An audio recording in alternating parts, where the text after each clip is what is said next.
नमस्कार, स्वागत है आप सभी का। मैं हूं हिमांशु और आप देख रहे हैं हलचल इंडिया। बेबाक खबर तेज असर। आइए नजर डालते हैं आज की खबरों पर। हिंद मजदूर किसान समिति ने गांव खेड़ा मस्तान में फसल से पहले नस्ल बचाने के प्रति जागरूकता के लिए मजदूर किसानों की विचार सभा का आयोजन किया। इसमें काफी संख्या में किसान शामिल हुए। विचार सभा को संबोधित करते हुए हिंद मजदूर किसान समिति के राष्ट्रीय अध्यक्ष चंद्रमोहन जी महाराज ने कहा कि फसल से ज्यादा कीमती नस्ल है, क्योंकि अच्छी फसल और उसकी कीमत को तो हम फिर भी ले सकते हैं, लेकिन अगर एक बार नस्ल बर्बाद हो गई तो उसे ठीक करना बहुत कठिन है। हमारी नस्ल को खतरा नशे और जाति के जहर से है, क्योंकि नशा हमारा नाश करता है और जाति का जहर सत्यानाश करता है। ऐसे कितने ही परिवार हैं जिनकी नस्ल के नशे में लगने से जिनकी जमीन तक बिक चुकी है और वे परिवार के परिवार बर्बाद हो चुके हैं। और जब जमीन ही नहीं रहेगी तो किसान खेती कहाँ करेगा? इसलिए नस्ल को बचाना अति आवश्यक है। उन्होंने कहा कि हम स्वयं और अपनी नस्ल को 3 चीजों से मुक्त करें: नशे से, जाति के जहर से और पाखंड से। और युक्त करना है क्रांतिकारियों के प्रति गहरे भाव से, धर्म से और देश से। जब तक हम क्रांतिकारियों के त्याग बलिदान का दिल से एहसास नहीं करेंगे, तब तक हम अपने लिए और अपनी नस्ल के लिए जागरूक नहीं होंगे। देखा हमने ये गांव-गांव में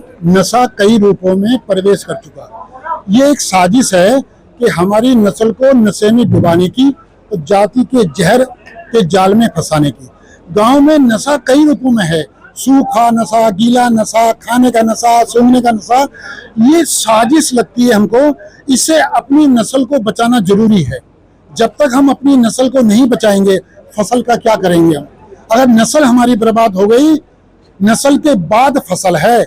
इसलिए फसल के साथ साथ हम प्रथम स्थान पर नस्ल को रखें।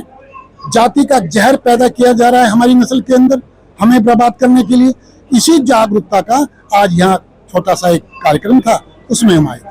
महाराज जी, जिस क्षेत्र में यहाँ भी काफी नशा बढ़ चुका है, काफी बढ़ रहा है, और उसको लेकर किस तरह से मुहिम यहाँ पे?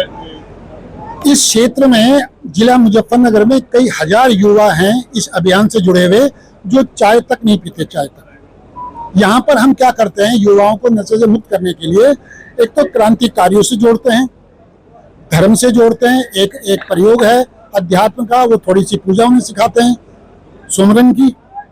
और एक उन्हें जो देश से, देश कितना महत्वपूर्ण है हमारा, इससे जोड़ते हैं। जब हम क्रांतिकारियों से उनको जोड़ते हैं कि कैसी यातना बलिदान के बाद हमें आज़ादी मिली, सीना चौड़ा करके चलने की आज़ादी मिली, ये सब क्रांतिकारियों की बलिदान से है। तो युवा नशा छोड़ देता है। 1 लाख रुपए की मदद की है आपने टोल प्रकरण में, जो जातीय संघर्ष लगातार तनाव होता जा रहा है। एक मैसेज भी दिया है आपने उसको लेकर, यहाँ इस तरह की मदद है, क्या मैसेज देने की कोशिश? हम ये कहते हैं कानून है हमारे देश में, तुम मांग करो, अन्याय के खिलाफ लड़ो, ठीक है, बढ़िया है, पुण्य कार्य है, लेकिन हमारी नस्ल को जाति के जहर में मत घुसाओ उनके अंदर जाति का जहर। इसलिए हमने कहा हम हिंद मजदूर किसान समिति की ओर से, जो वो दिगंबत जो आत्मा है स्वर्गीय अरविंद पांडे, उनके परिवार को हम जितनी हमारी हैसियत है, हम 1 लाख रुपए की मदद कर रहे हैं। जैनजी वाला नया ट्रेंड है, वो जम्मू कश्मीर में भी ऐसा हुआ, तो क्या कहा जाए उसको लेकर? जिसमें आपने बताया जैनजी जो है, जो 18 से 30 साल के युवा हैं, उन्हें जैनजी कहा। जैनजी जागरूक हो रहा है, लेकिन जैनजी को ये समझना पड़ेगा कि उनके साथ झांझी ना हो जाए। झांझी कौन? जो कहते हैं आग लगा दो और वो कर दो। जैनजी कभी देश की संपत्ति पे आग नहीं लगा सकता। क्यों? जितनी भी संपत्ति देश की है वो हमारे टैक्स के पैसे से है। नेपाल कई साल पीछे चला गया, किसके कारण? जैनजी के कारण नहीं, झांझियों के कारण गया।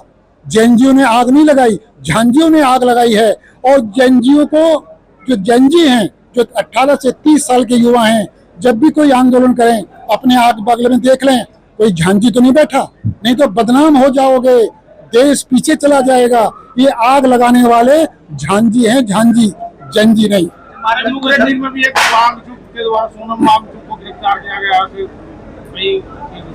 उसकी जांच चल रही है। अच्छा महाराज जी, पूरे देश में आई लो मोहम्मद, आई लो महादेव का मुद्दा छिड़ा हुआ है, उसको क्या करते हैं? ये दिखाने की चीज थोड़ी है, तो दिल की बात है। मैं महादेव से प्रेम करता हूँ, मैं दिखाऊंगा। अगर पोस्टर लेके चल रहे हो और पोस्टर जमीन पे गिरेगा, पैरों के नीचे आएगा, क्या मोहब्बत है? ये मोहब्बत नहीं है।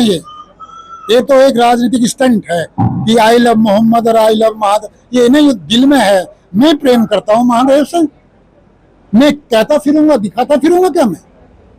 ये तो कानून व्यवस्था को अस्त व्यस्त करने का एक षड्यंत्र है। युवाओं को क्या संदेश देना इस कार्यक्रम के माध्यम से? हम माध्यम से ये देते हैं युवाओं को, नशे और जाति के जहर से बचो, औरों को बचाओ।